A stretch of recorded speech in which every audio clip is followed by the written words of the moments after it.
नमस्कार। आज हम एक बहुत ही दिलचस्प और शायद थोड़ी चिंताजनक थ्योरी पर बात करने वाले हैं।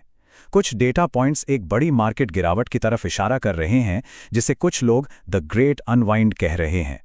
तो चलिए इस पूरी पहेली को एक-एक करके समझते हैं। शून्य इक्विटी रखें।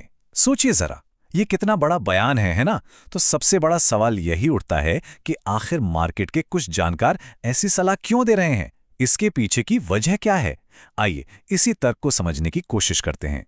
अब देखिए, ये जो पोर्टफोलियो है जिसमें इक्विटी बिल्कुल भी नहीं है, ये एक लंबी और गहरी सोच का नतीजा है।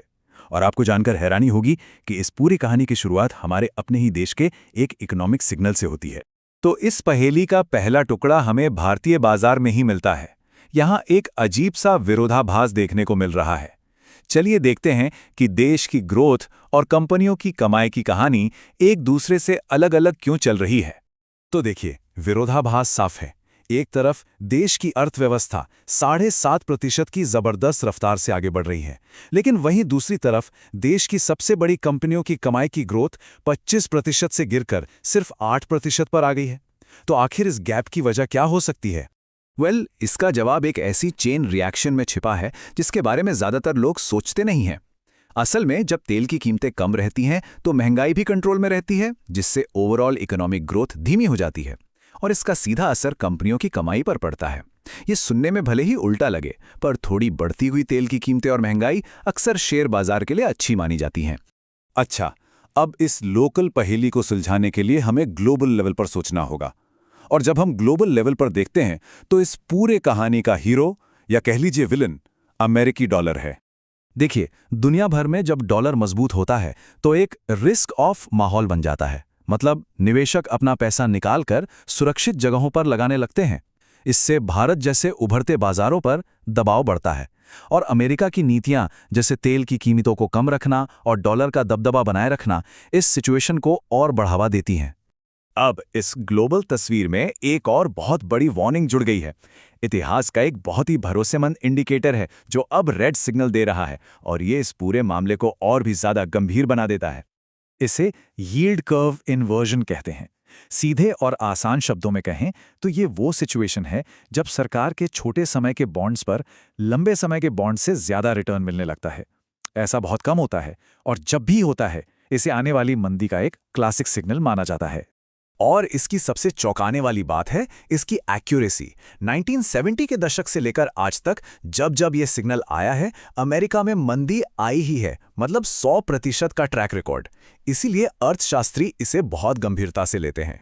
और सबसे अहम बात यह है कि इस सिग्नल का दूसरा और आखिरी स्टेज अभी चल रहा है, जिसे कर्व का तीव्र होना कहते हैं। इतिहास हमें बताता है कि ये मंदी आने से ठीक पहले का आखिरी संकेत होता है और डेटा के मुताबिक हम अभी ठीक उसी मोड़ पर खड़े हैं। तो इन सारे सिग्नल्स को देखते हुए एक निवेशक को क्या करना चाहिए? चलिए अब कुछ थ्योरी से हटकर प्रैक्टिकल स्ट्रैटेजीज पर नजर डालते हैं जो ऐसे अनिश्चित समय में शायद काम आ सकती हैं। यहाँ सबसे बड़ा सवाल यही है कि अपना सब कुछ बेचे बिना कोई अपने पोर्टफोलियो को कैसे बचा सकता है, क्योंकि जीरो इक्विटी रखना, जैसा कि शुरू में कहा गया था, हर किसी के लिए प्रैक्टिकल नहीं है। तो चलिए दो ऐसी ही स्ट्रैटेजीज को समझते हैं। पहली स्ट्रैटेजी है हेजिंग। इसे आप अपने पोर्टफोलियो का बीमा करवाना भी कह सकते हैं। इसमें आप अपने पोर्टफोलियो की कुल वैल्यू का लगभग 2% हिस्सा पुट ऑप्शंस खरीदने में लगा सकते हैं। अगर बाजार 20% गिरता है तो ये बीमा आपको 10 गुना तक का रिटर्न दे सकता है, जिससे आपके नुकसान की काफी हद तक भरपाई हो जाएगी। दूसरी स्ट्रैटेजी उन लोगों के लिए है जिन्हें लगता है कि बाजार या तो एक दायरे में रहेगा या फिर थोड़ा नीचे जाएगा। इसे कवर्ड कॉल्स कहते हैं।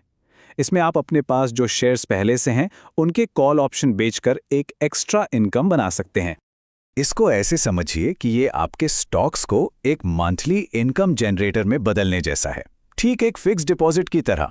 इससे हर महीने लगभग 2% की अतिरिक्त कमाई हो सकती है, खासतौर पर ऐसे बाजार में जहां बहुत ज्यादा तेजी की उम्मीद ना हो।